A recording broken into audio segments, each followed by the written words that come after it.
Hello అండి, అందరికీ నమస్తే. మంచి రుచికరమైన బీరకాయ కూర చూపిస్తున్నానండి. ఇది చపాతీలోకి అన్నంలోకి బాగుంటుంది. పిల్లల లంచ్ బాక్స్లో కూడా తీసుకెళ్ళచ్చు. టేస్ట్గా తయారు చేసుకుంటే బీరకాయని పిల్లలు కూడా చక్కగా తింటారు. నార్మల్గా పిల్లలు అసలు ఇష్టంగా తినరు కదండి బీరకాయ అంటే. ఇది పెసరపప్పు కాంబినేషన్ కానీ లేదంటే నార్మల్గా కొన్ని పాలు కూడా వేసి చేసుకుంటే చాలా టేస్టీగా ఉంటుంది. కళాయిలో కొంచెం నూనె వేసుకొని శనగపప్పు, జీలకర్ర, ఆవాలు, మినపప్పు కొంచెం వేసి వేగిన తర్వాత దీంట్లో మీడియం సైజు ఉల్లిపాయలు 2, అలాగే ఒక 4-5 పచ్చిమిర్చి వేసుకుంటే సరిపోతుంది. ఇవన్నీ కొంచెం బ్రౌన్ కలర్ వచ్చేంత వరకు వేయించుకోవాలి. దీంట్లోనే ఒక 10-15 వెల్లుల్లిపాయలు దంచి వేసుకోండి. అల్లం వెల్లుల్లి పేస్ట్ లేకపోయినా వెల్లుల్లిపాయలు ఒక 10-15 దంచి వేసుకుంటే టేస్ట్ బాగుంటుంది. ఒక చిటికెడు పసుపు, ఇవన్నీ వేసి కొంచెం బ్రౌన్ కలర్ వచ్చేంత వరకు వేయించుకోవాలి. ఇవి కాస్త వేగిన తర్వాత మనం బీరకాయలు పై చెక్క అంతా తీసుకొని సన్న ముక్కలుగా కట్ చేసుకొని రెడీగా పెట్టేసుకోవాలండి. ఈ బీరకాయని మనం పాలు పోసి తయారు చేసుకుంటే మరింత టేస్టీగా ఉంటుంది. ఇప్పుడు నేను ఈ పాలు వేసే మనం ఈ రెసిపీ తయారు చేసుకుంటున్నాము. మంచి రుచిగా ఉంటుంది.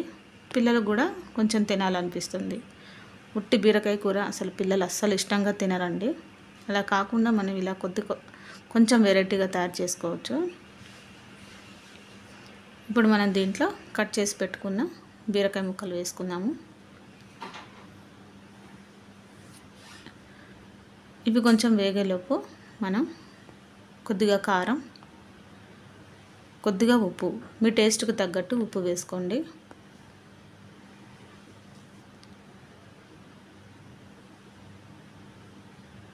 కొంచెం మనం ఈ ఉప్పు కారం కలిసేలాగా బాగా కలిపి సిమ్లో పెట్టి వేయించుకోవాలి. ఇలా వేగిన తర్వాత మనం ఒక 2 నిమిషాలు మూత పెట్టి కొంచెం నూనెలోనే ఉడికేలాగా చూసుకోవాలి. కొద్దిగా కరివేపాకు వేసుకోవాలి దీంట్లోనే. ఇప్పుడు మూత పెట్టి 1 నిమిషం ఉడికిన తర్వాత దీంట్లో ఒక 2 కప్పుల పాలు వేసుకోండి. బీరకాయ ముక్కలను బట్టి పాలు వేసుకోవాలండి. ఇప్పుడు దీంట్లోనే మనం ఈ పాలతో ఉడికేటప్పుడే ధనియాల పొడి, కొంచెం గరం మసాలా వేసుకోవాలి.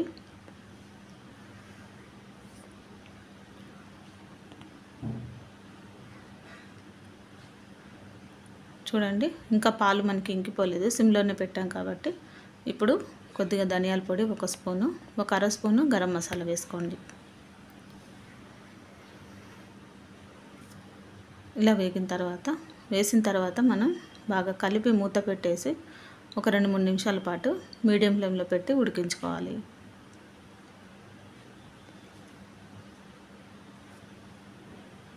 చూసారు కదా, ఈ విధంగా మనకి దగ్గర పడుతూ ఉంటుంది. మధ్య మధ్యలో కలుపుతూ ఉండండి. మీకు పాలు సరిపోలేదు అని అంటే మరికొన్ని కూడా వేసుకొని ఉడికించుకోవచ్చు. అచ్చం పాలతోనే ఉడికించవచ్చు, టేస్ట్ బాగుంటుంది. చూడండి, ఇప్పుడు మనకి రెడీ అయిపోయింది. గ్రేవీ లాగా కూర బాగా వచ్చింది. చివరిలో కొత్తిమీర వేసుకొని ఇది మీరు లంచ్ బాక్స్లోకి తీసుకెళ్ళచ్చు, పిల్లలకు పెట్టచ్చు, రైస్లో కూడా బాగుంటుంది. వీడియో నచ్చినట్లయితే లైక్ చేయండి, షేర్ చేయండి, సబ్స్క్రైబ్ చేయండి.